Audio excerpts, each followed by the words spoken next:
What's up, guys? MHauser321 here, playing some Jackal for the NES. It is an amazing game. Right here is the storyline for the game. It's pretty simple, not hard to understand. Your friends have been captured, and you are out to save them, as these four men, who you're playing, are out to save them. Sergeant Quint, Corporal Cigarette, and it's your job to save them in a tiny small jeep called the Jackal. This game is a Konami game, so it's very fun. That's what I meant to say. The first level is a beachhead, and there's a couple components of this game that I want you to understand before I start playing it. There's a score, right? And the score is very important. The score gives you lives. The higher your score, the more lives you get. There's two weapons in the game, primary weapons. One is the machine gun, which you'll see me firing a lot. It does not cost anything to fire. The same with the second gun, and that is a grenade launcher. These little green houses sometimes give you prisoners, but they also give you, what is it called? Upgrades to your weapons. If you get a prisoner that is flashing, like watch me destroy this house, he's flashing. You didn't see him really fat there, I picked him up, but he's a flashing prisoner. He will upgrade your weapon, and there are three different stages to the upgrade. There's the grenade launcher, the rocket launcher, which you see I have now, and then the rocket launcher with a big area of effect damage, which you get as you upgrade your gun further. Now you blow up these houses, and they're all throughout all the levels. And these prisoners, you can pick them up. You see me pick them up, and I've technically got them in my jeep now. You don't know how many you have; it doesn't keep track of it for you until the end of the level. But let's say I've got 6 or something. You have to take the prisoners to a what is it called? A landing pad. See this helicopter? That helicopter is what's going to be rescuing them. And once you get to the landing pad, you stop. There's a stop sign. And you let the prisoners off, and the helicopter takes them to freedom or whatever. So that's kind of the storyline plus the controls of the game. This beachhead has a lot of different enemies. The hardest thing about this game, in my opinion, is the memorization.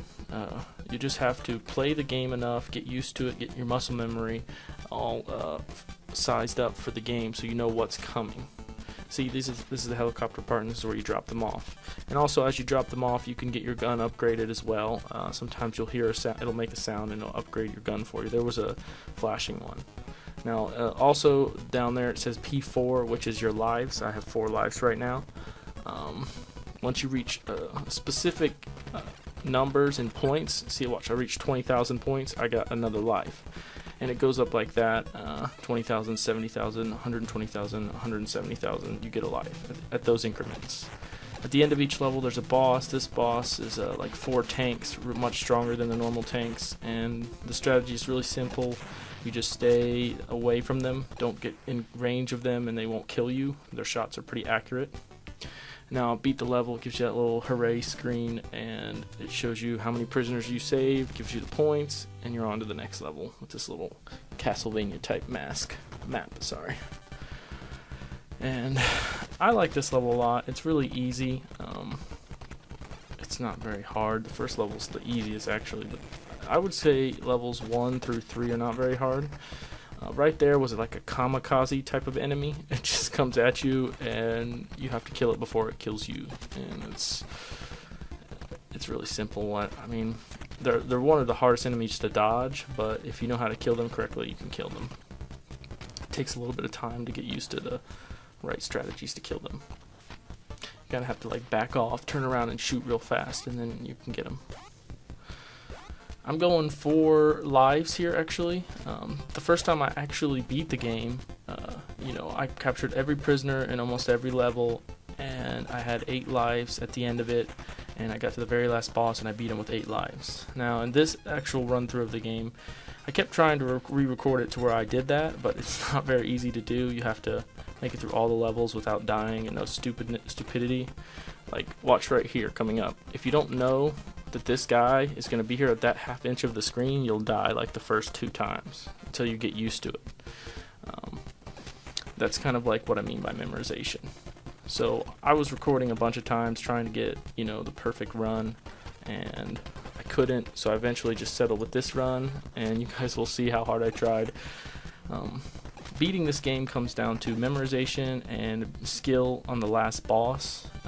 The last boss is very difficult. I won't give you any hints as to what he is, because it's kind of cool. I didn't expect it in this game, but it is very hard, and it comes much. If I reach 70,000 here, I don't think I do.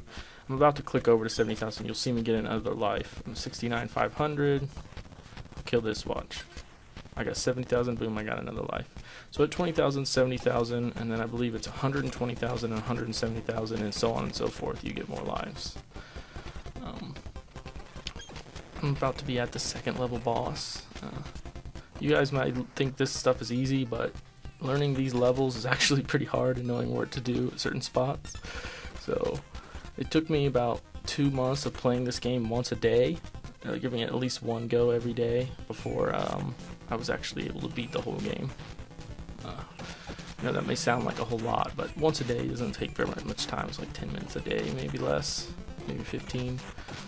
And this boss is just a bunch of statues that shoot homing missiles at you. It's not very hard to avoid, as you can see, and you just kind of sit here and spam your gun at it when you have a moment.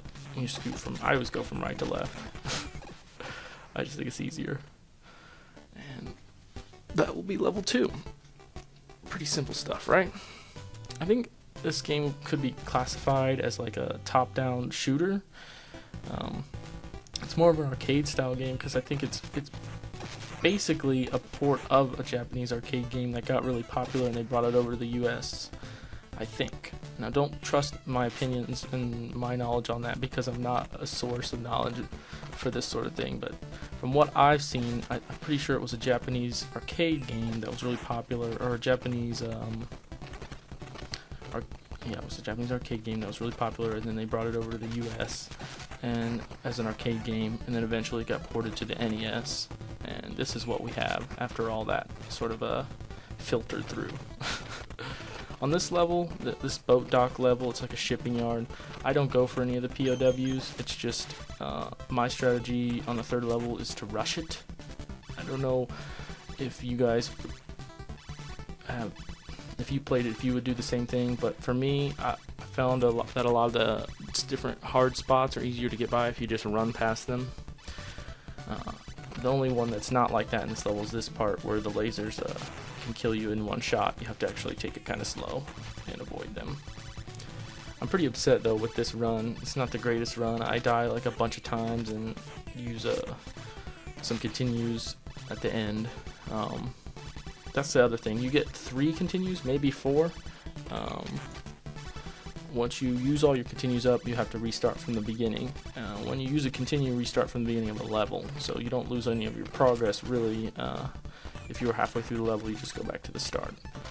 So the strategy for me was to get to the very last level without using any continues and have all my lives stored up, and then just burn all my lives and all my continues on the last level and practice. And eventually that worked and I got it.